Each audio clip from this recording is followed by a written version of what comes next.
Au début du mois, la Chine a intensifié ses efforts pour attirer les investissements étrangers, le Conseil des affaires d'État du pays ayant dévoilé 24 mesures spécifiques visant à accroître le flux entrant. Pour la Chambre de commerce britannique du Guangdong, qui a récemment mené une enquête auprès de ses membres sur la façon de faire des affaires en Chine, les nouvelles lignes directrices pourraient potentiellement renforcer la confiance des investisseurs.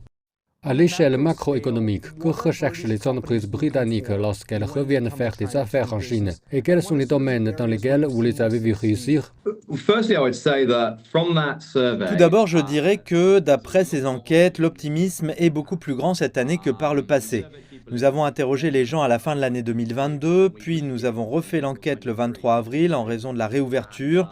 76% des entreprises britanniques étaient optimistes.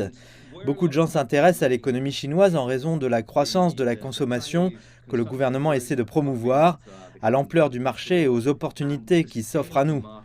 Le secteur du commerce électronique s'est beaucoup ouvert en Chine, notamment en ce qui concerne la possibilité de livrer des marchandises dans des zones de libre-échange, puis d'avoir des marchandises dans une zone de libre-échange en Chine.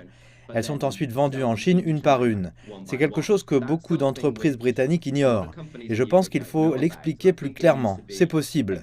Vous pouvez vendre vos produits en Chine par l'intermédiaire de ces zones de libre-échange. Arrivé en Chine en 2005 après avoir obtenu son diplôme de comptable, Mark Clayton a apporté son expertise à Zhuhai, travaillant dans le secteur de consultation et aidant les entreprises britanniques à naviguer sur le marché chinois. Finalement, la société pour laquelle il travaille a doublé sa présence dans le pays dans le but de se transformer en même temps que le marché local. La profondeur des chaînes d'approvisionnement en Chine est très difficile à reproduire. D'après mes recherches sur le Vietnam, la Thaïlande, l'Inde et d'autres pays, il est vrai qu'il est possible de s'approvisionner dans ces pays, mais la fabrication proprement dite, l'ajout d'une forte valeur ajoutée, je ne pense pas que cela soit possible avant un certain temps.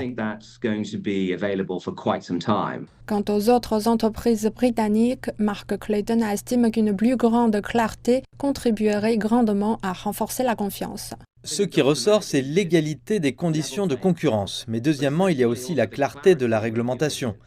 Ainsi, il peut y avoir une réglementation qui est très bonne pour les entreprises chinoises et les entreprises britanniques, mais les entreprises veulent que les choses soient claires, qu'elles soient claires comme de l'eau de roche, qu'elles sachent de quoi il s'agit, et ensuite comment opérer avec cela. James Cleverly est le premier ministre britannique des Affaires étrangères à se rendre en Chine depuis 5 ans. Bien que l'on suppose qu'une grande partie de son voyage vise à rééquilibrer les liens entre les deux parties, une éventuelle coopération économique et commerciale serait certainement bien accueillie par les milieux d'affaires.